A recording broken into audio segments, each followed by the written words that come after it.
working, yeah? Can you hear me? So I will try to make this presentation a little bit more interactive. No? I happen to know that the coffee machine was not working very well in the morning, and you are still on Monday afternoon mood. So I will try to make it a bit some videos here, and also to make some questions as well to make it more participative. I know that you're going to have like the last 20 minutes, half an hour for questions. I think it's also very important. It's very dense in subjects that we are discussing here. We can discuss so many topics in what we define what is humanitarian action. So I will try also in the other way, as is the first international conference on humanitarian action, and this is the coincidence that it is also the first year for MSF, Médicos Sem Fronteiras, Médicos Sem Fronteiras, to be registered in Portugal. So I will take these chances to be a little bit more institutional. I will talk more about the organization than my experience. So my name is João Antunes. I'm now the representative of MSF in Portugal. I started to work with MSF since 2005, Angola, which was the Marburg emergency and the cholera in Inuís in the north. And my last mission was in Sudan in a refugee camp. I will also take a very good example from, let's say, Nigeria. I was 5 months in Borno State, where the Boko Haram is mainly present. And I think I will use this example also to illustrate a bit what I'm going to pass here. So, what is MSF? First video. I will stop now a bit. See if I can make it like...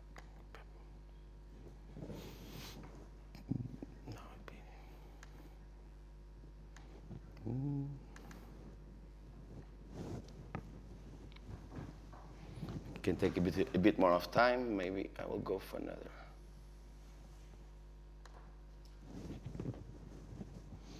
Well, maybe the interaction was not such a good idea. Huh?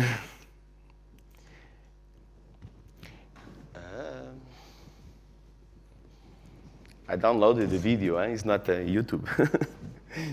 Just maybe I will, okay, open.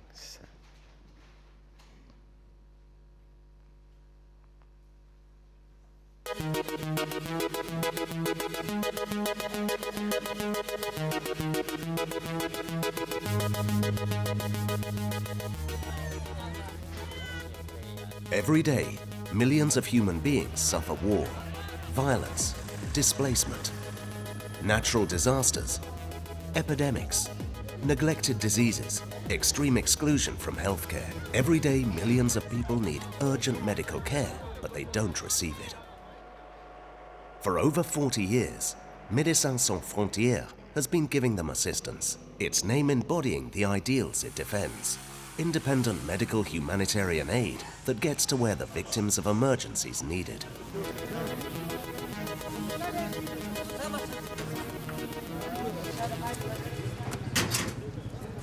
Preserving life, relieving suffering, restoring dignity. This is our daily work. Every year, we carry out millions of medical consultations, hospital admissions, surgeries, and vaccinations. We treat children with acute malnutrition and patients with malaria and HIV/AIDS. We assist pregnant women and people with mental health needs. We respond to epidemic outbreaks. We provide shelter, sanitation, drinking water. We offer immediate assistance to those who cannot wait. Un sector importante de población con grandes necesidades en Somalia han sufrido también las consecuencias. Médicos Sin Fronteras condena enérgicamente. We stand with those who suffer extreme needs and abuse, and we believe that telling the world what we see also helps to save lives, giving voice to those who do not have one, pointing to those who cause the crises, those who should fix them but do not, those who hinder humanitarian aid, those who attack civilians and hospitals.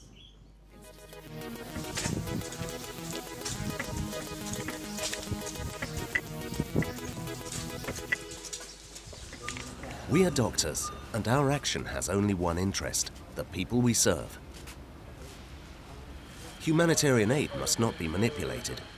We decide where to provide aid and who to. We are neutral, impartial, and do not ask about the race, religion, or ideology of our patients.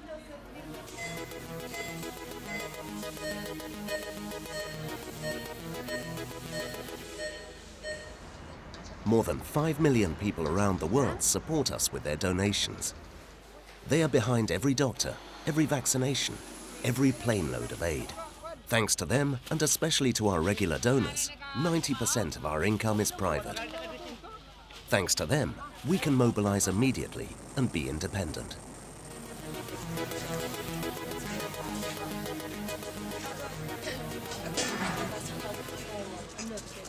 Médecins Sans Frontières is one of the world's leading humanitarian organizations. We work in 70 countries. We are doctors, nurses, logisticians, financial controllers, psychologists, journalists. Suffering knows no borders. That's why we demand access to those who need emergency medical aid, wherever they are.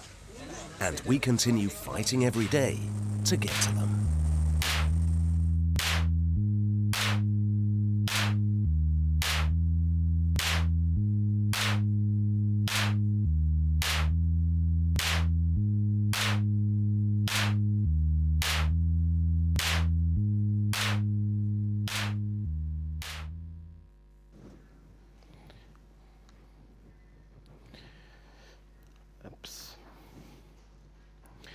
So, you have seen the video, but I will start now as well for the first participation with you guys. So, I will say now 5 things, and I want to make here like a questionnaire. If you will be surprised by one of these 5 things, or if you already knew it. If you already knew it, you don't have to raise your hand at the end. If you were surprised by it, or if you were like, it was like you thought that you were on a different thing, you can raise your hand, okay? So I will try for the first one. We are not all Europeans, okay? 10% of our staff coming from international countries. If you work in Nigeria, 10% of our staff are not from Nigeria. In average, 90% it will be Nigerians. Second one, we are not all doctors, and here it comes the first, like say, contradiction. Why we are called Doctors Without Borders, we are not all doctors. That's true. When the organization was founded in 1971, the Doctors Without Borders got connected with journalism. The idea was to having medical action with denouncement, okay, with some kind of word by word. With Doctors Without Borders. Anyway, doctors now are only 21% of our total staff, meaning that 50% they are medical profile, and almost 20% as well are non-medical profile, and I will go and explain this later. We are not all the heroes, and I'm not saying this with false modesty or something like that. Of course, the work in the field, when it goes well, when you have the sense of job done, is amazing. I think it's not replaceable by any other. Okay? But that's true when you are in the field, you have to see which are the people that you are helping. And this is the true heroes of the history. You know what a mother has to do to keep their 4 or 5 children alive on these conditions. These are the true stories here that deserves to be remembered. We are not volunteers. We work on a professional basis. Of course, our humanitarian motivation is important, but you are recruited by your skills, by your abilities, and professional in experience in the professions that I'm going to tell a little bit later. You're going to have a salary, you have to pay Social Security, you have to having all the kind of insurances, all that, to work in Doctors Without Borders, and I will say with the main humanitarian agencies, international agencies. We do not only about opening and starting, because emergency work, it's always to go like there, and we start, we put our tents, we go to the hospitals, we started to give consultations, and then when it's not the emergency anymore there, we go out, and then we go to elsewhere, okay? Every time an intervention of MSF opens abroad, we have to define what we call an exit strategy. So we got to open with our resources in a place, we have to know that after us, some kind of healthcare must to be continued, okay? So, 5 things. You knew all these 5, or some of them were new for you? So just to make a little sample, and let's not be shy. Everyone knew about all these 5 things, yeah? Wow, amazing, huh? So I'm really surprised with the master degree here on humanitarian action. Because these are all the 95 questions I receive every day, percent of okay. Anyway, so we opened in 71. I really told about that. We are present in 72 countries, more than 500 projects. We know that in 99 we received our Nobel Prize for the recognition of the work. So it stands like an international organization. MSF is an international organization. 72 countries, 40,000 field workers. These are more or less the map on 2007, I will tell you. So this is always changing because, of course, humanitarian needs a rapid response. But it's mainly the countries that we're working now. Of course, an organization called Doctors Without Borders, where we're working in the medical response, providing healthcare, okay? But this means, for instance, all these kind of activities. It's not only to go there and do consultations, what we call here primary health care. So also we have to provide secondary health care. So for the ones that are not from the medical profile, is mainly what you have here in the health centers. And also when you require some days of hospitalization because you are in serious conditions, is what we call secondary health care. Also, what we have to think about emergency surgery, because we work in some countries where there are conflict, and also, and this is also one of the main things that is interesting in our job, even if you are in the acute crisis situations, mainly the level of surgery, of life-saving surgery, we're going to be C-sections, for instance, cesareanas, or it can be trauma, for instance, for car accidents. So this also has to be granted, and you have to work in HIV and TB. So nutrition and vaccination. Nutrition will be different for food security, let's say. Nutrition is always when the population is already suffering for bad levels of malnutrition. And vaccination, of course. Referral of patients. Sometimes we cannot take off 100% of the cases. We have to refer. We have the commitment to refer the people where they can receive the health care that we cannot provide. Mental health, more and more. NFIs and screenings. NFIs is non-food items, screening for the new arrivals. Water and sanitation. It is not, on a sector meeting, you will not be under health, or at least at the beginning, but this will always be related. And of course, advocacy, with gaining the humanitarian access, emergency gaps, and protection. For instance, Nigeria. So when we opened out the first project in the middle of the jungle, near the Sambisa forest, all of our staff can only get there by helicopter. Only of our items can go there by armed escort. And at the first month, MSF has, to commit to do all these activities like that. Because we are suffering an emergency. It was on 2015 or 2016 when the conflict started to be more higher, when you have the higher number of the internal displaced. So all that needs to be assured in our first months of activities, first weeks. And it means that we have to be ready to all these kind of diseases. So it can be, we are not working with Ebola in Nigeria. We had before some kind of alerts in Lagos in some years before, but we have to be vaccination, we have to be ready for cholera, we have to make the child and family health, nutrition, malaria, etc., etc., etc. So this means that in 2017, medical activities that we treated more than 2.5 million of malaria cases. We had more than 10 million external consultations. We had all around 750,000 people that have to be interned. We have 300,000 laborers in our structures. We have, for instance, 300,000 consultations, mental health, and so on and so on. So we're going to be international. We know that it's medical. Now is humanitarian action. I will talking with humanitarian organization and what this means for us. So what is an emergency? So let's be a little bit theoretical in here. So it can be an emergency. Sometimes as I look to the, I've said the indicators of health indicators of the 10 worst countries, and I said that these are the countries that I will work with. So nothing to be really to worry about, no? So these are the worst countries in health. These are the worst, the countries that I will work. It's a bit deep difference, okay? It's when you're having a rapid change of the state of population that exceeds the local response capacity.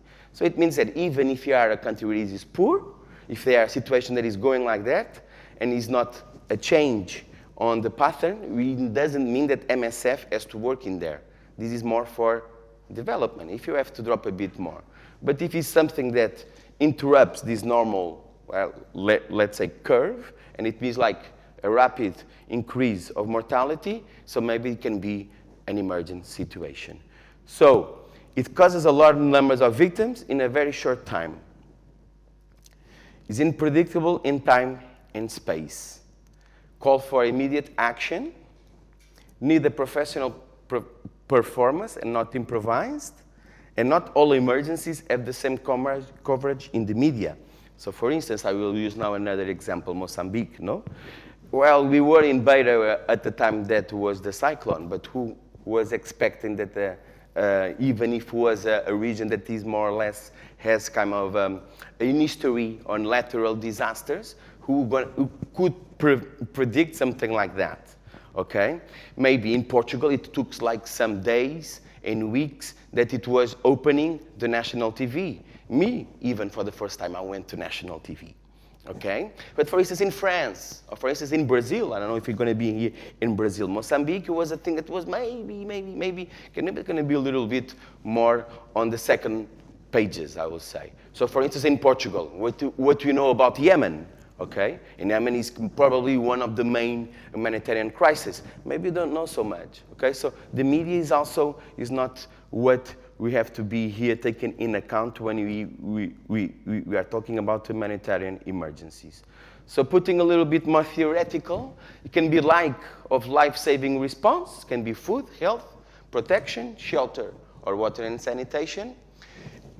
In the right places where the need is greatest and is no access at the right time. It means at the first 6 to 12 months of the acute phase. So when do you intervene? Let's put a little bit more in the victims of armed conflicts. For instance, in Syria, we need to still continue to give health care in Syria. Victims of endemic and epidemic diseases, Ebola, for instance. This is an example of Sierra Leone in 2014. Victims of social violence and people excluded from healthcare. So for instance, this is the migratory wave, let's say, and coming from the Central America going to the United States. Natural disasters. This is a photo from Haiti after the Hurricane Matthew. So for instance, when do we intervene? We're gonna have an earthquake in Italy, no? The one that happens in Rome. Is a situation that we had to intervene, for instance? Well, is a natural disaster and going to have an increase of mortality in a very short period of time. So maybe of course it requires an immediate action. So it's a case that we have to intervene. So of course there is the needs of population. Well, it's in Portuguese, sorry about that. So you have to take in consideration the local coping mechanisms. Sometimes even the population, they have their coping mechanisms to respond to this own crisis. There exists or not exists. Internal response capacity. So the government, for instance, has capacity by Proteção Civil, by the INEM, by all the services that they had in place to give a response capacity. It has. External response capacity. Is any other external actor working in there and giving services already? And taking all these considerations, if there is a gap, MSF most probably will intervene. Principles of intervention. I will be a bit quick on that because I think that you all know about this, but then I want to make a quick remark on what does it mean applying this to the field situations and to the field management. So humanity, everyone who needs help should receive it. Of course, we all agree on that. We are the good guys, right? So if you receive a patient that is presumably from Boko Haram, what do you do with them? You treat them or you just leave them behind? These questions that you can have in the field. Independence. No political, economic, or religious power dictates our actions. So we know that for Syria, for instance, the most vulnerable population is in an area controlled by Islamic State. We go there or we don't go there? We decide them that they don't receive any kind of services because they are in this situation. Impartiality. We do not ask about the race, religion, or ideology of our patients. Also, we are all impartial, right? But when you sometimes look at the indicators that you have 90% of our staff only belongs for an ethnic in Africa, maybe we are also being not impartial. So in Yemen, for instance, when you have two groups, and when you have to guarantee that you're going to be neutrality, you do not take sides. You cannot be on the government side, the good guy, you cannot be on the other side. Sometimes people start very easily to call people like terrorists, so you cannot use it. So we're going to take sides, yes or no? So this is the kind of things. Proportionality, of course, like in the first acute phase of emergency in Mozambique, everything needs to be done. And of course, we have some kind of resources. We're going to do everything.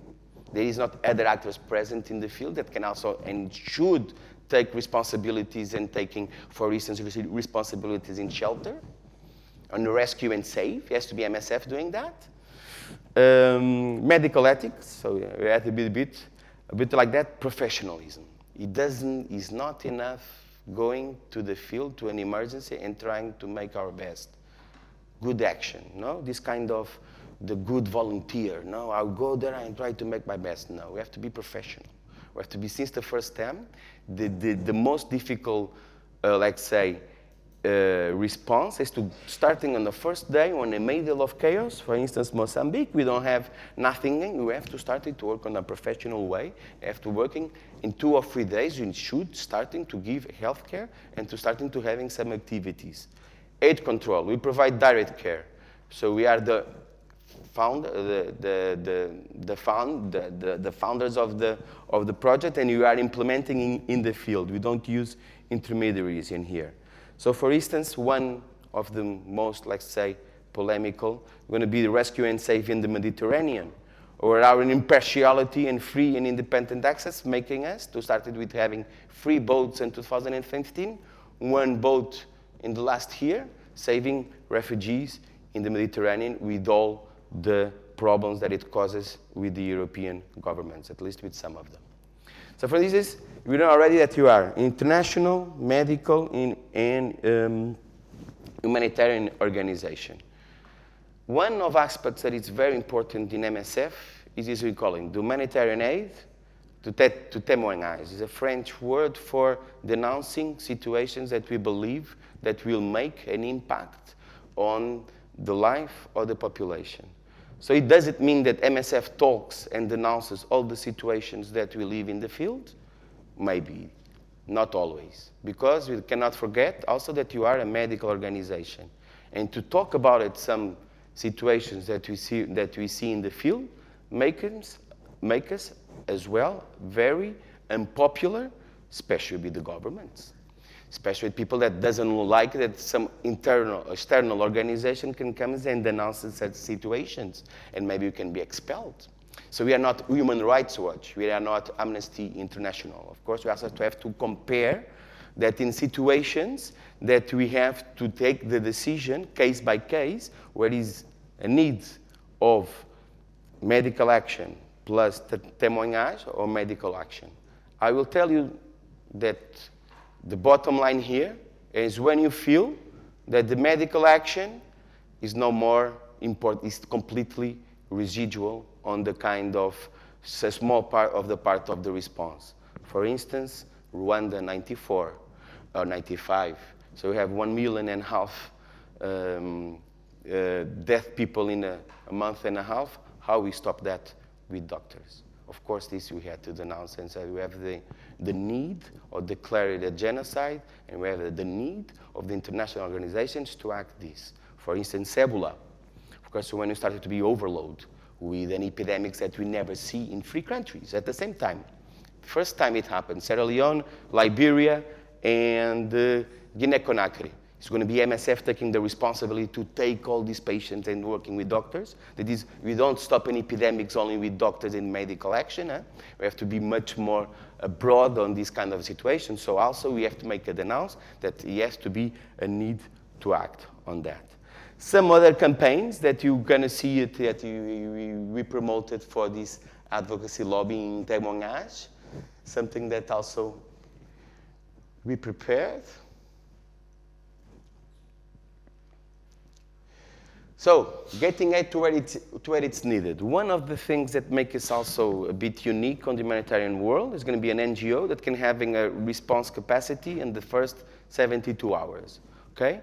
We are already having our funds because we are founded by persons like all of us. So 97% actually is coming money for the private families with their donations instead of being or also being sócios do Porto or do Benfica. They are also they are liking to give money to MSF. So for instance, good examples, in Spain we are already half a million. In Brazil as well, we're going to be 500,000. And this is also what it gives us the capacity to work in the first days of the response of the emergency. Does it mean that we're going to send our international? So this is also another question, how we get our items in the field. Mozambique again. I want to donate clothes. I want to give medicines. Do you accept donations from the people? Usually we don't.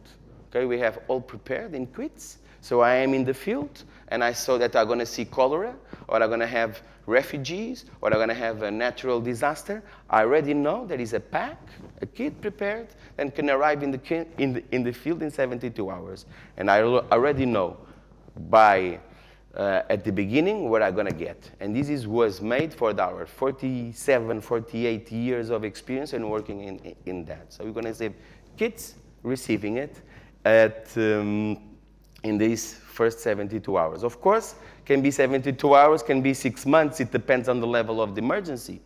Of course, that you're going to have tons. For instance, again, I will use Mozambique, is the one that is most known in here.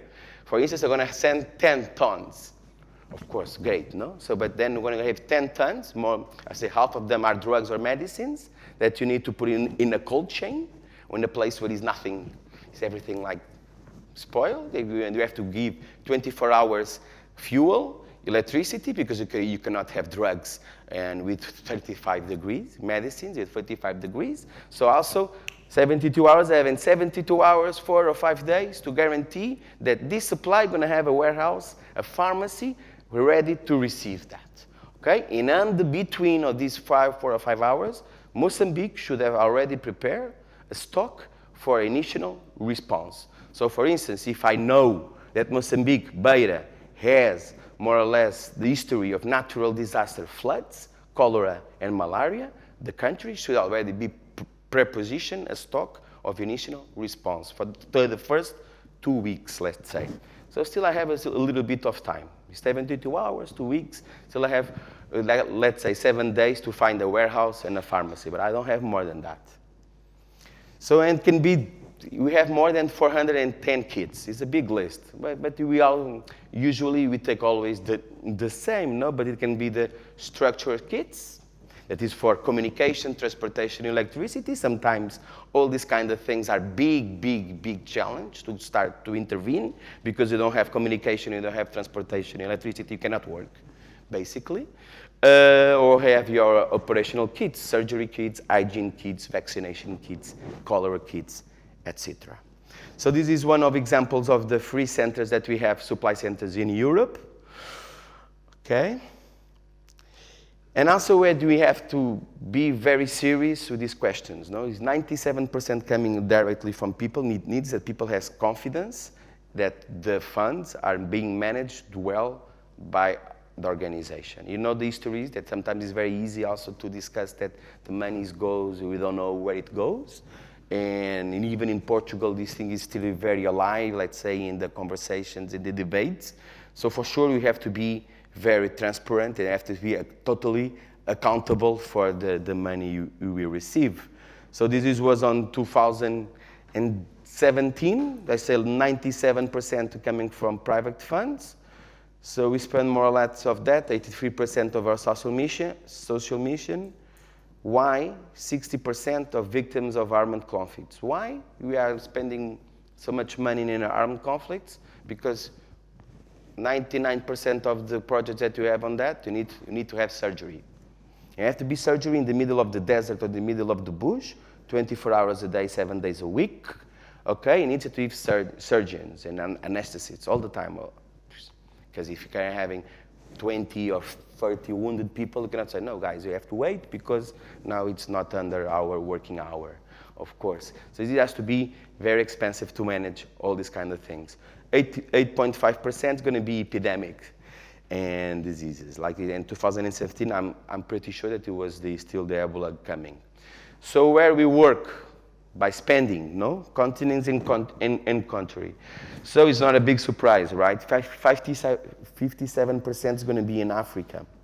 So for instance, Congo, in terms of expenses, are the first country where MSF is working. Then it's going to be Sudan, Central African Republic, Nigeria, etc.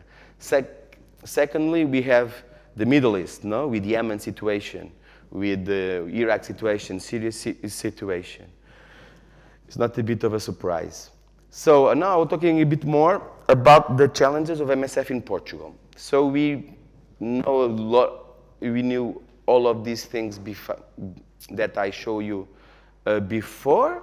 So victims of armed conflicts, epidemics, migrants or refugees. We don't have nothing of that in Portugal, so what is MSF doing here? No? So why we have now a registration? So, of course, we manage our projects from Europe. At this moment, Portugal will not do that. What we're going to do is to find resources to get our operations going on the field. And the resources right now is not money yet, but it's going to be. It's not, because now we want to get the first stage, the first step of talking and explaining what is MSF. No? And also saying that now we are more interested in Portugal is to find human resources. 12 months a year we're needing stuff, because to working on with 564 projects, to be clear, we need all the time to having the positions covered. And if you don't have positions covered, you have gaps. And if you have gaps, you're starting that our commitment with these populations are a bit compromised. And also have to have quality care to give. So I will not give much more of details. We can talk about this later, and you can find this easily on the website, because also we're running out a bit of time, and also it can be interesting to have a little bit of debate, yeah? So I will go very quickly. Of course, you have to be your studies completed. You have to have at least 2 years of experience in your job. So you have to decide what kind of job you have. So you have to be foreign languages. And I will be now a little bit unpopular because people will say I speak Portuguese, English for sure, and I speak Spanish. So we have two. Spanish doesn't count. Spanish and Portuguese is a little bit more of a bit of a saying. And English, of course, is our language. But we are desperate by finding people with French. And I know that, I don't know, when I was in Portugal, until I was 20 years old, French still was very popular. Now it's not so much. Anyway, it's not because I like more France than Spain. And it's because we are working in Congo and Central African Republic and all that. So of course, working in Congo and Central African Republic, we have to work with French. And this is our main emergencies right now going. Of course, your soft skills have to be humanitarian motivation, leadership skills, and flexibility. This also sounds like a cliche, right? Who doesn't have humanitarian motivation? Who doesn't like to be a leader or a flexibility? Who is not as flexible? So I must tell you that sometimes I had the most capable professionals, surgeons, anesthetists, people that are very well prepared on their societies, and it go into the field and doesn't last for more than 1 week. Why? Well, because it's not first working in operating theater in Porto, then in Sana'a, Yemen. No, of course we have to be flexible into working with these kind of conditions you have. And this is also, to be a leader, it means that, of course, we cannot depend on our international staff, and I'm very sorry of that. We are 10%, remember I told you about that? So it means that a doctor or a nurse that we recruited and it goes into the hospital, most probably will not work with the patients at the beginning of his or her mission. Why? Because you have the national staff. You're going to have 20 nurses that do the roster and then gives 24-hour care. So this is also very important also to be like that. Team player, stress resistance is not that bad.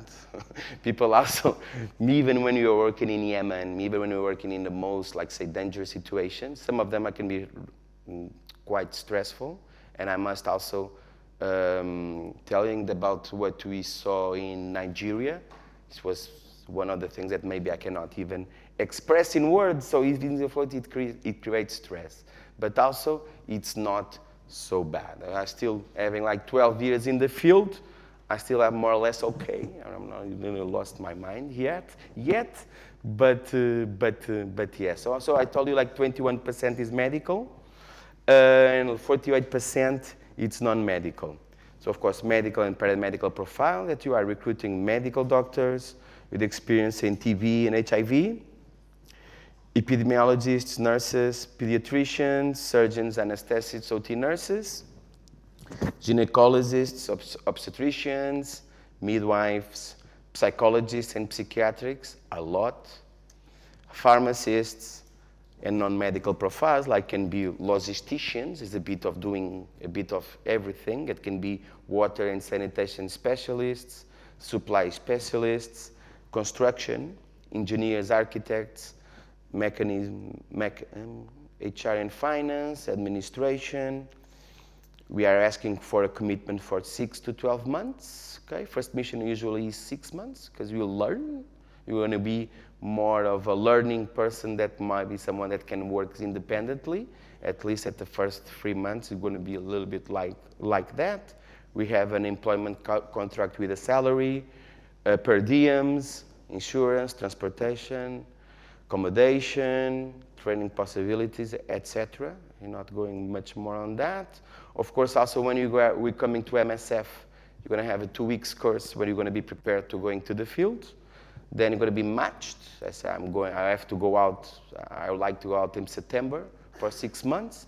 So we discussed with your manager, pool manager, what kind of countries you are most interested to, and then going to be departments. So like I tell you, these are one of the main objectives in Portugal. We have a little bit like of that in the table in the second floor. So I will be there also tomorrow, so we can talk a little bit more if you are interested. And yeah, this is also in Portuguese, welcoming. But also, this is I have to say that's 12 years of my life. I think that still now, my last mission was 2017, so 2 years. I'm still having the hangover, you know. This is Portugal, it's okay, but still missing a bit. And I was a dad.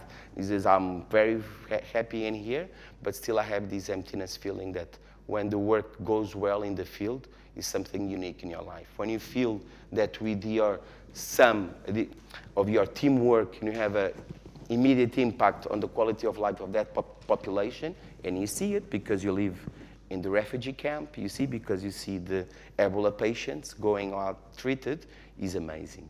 So I wanted to end with a nice video as well, if I can put it, and then I think I will stop.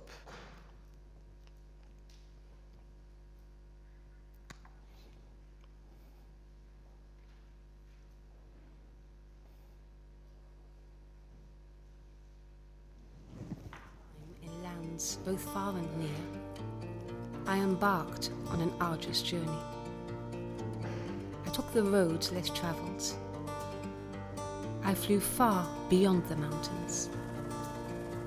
He healed a mother and child. He climbed into the clouds. He risked it all for a better life. He breathed fire. She fought little evil creatures. She earned her shining armor. she addressed the giants of the empire. Stop bombing health workers. Stop bombing patients. She gave the elixir of life. She taught them magic spells. She unveiled the way. They showered us with their generosity. They screamed their indignation.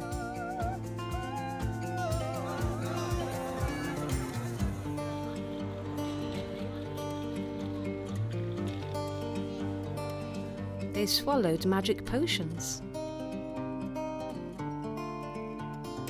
Where is the human rights? This is not camp, this is prison. They learnt how to walk. They lost their way. We found them between the sea and the stars. We had the help of wizards. We built castles. We kept precious treasures safe. We traveled into the future.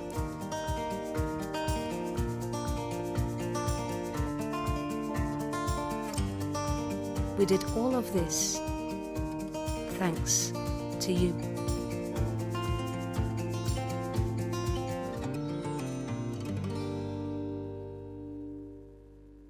Okay, thank you very much. Obrigado.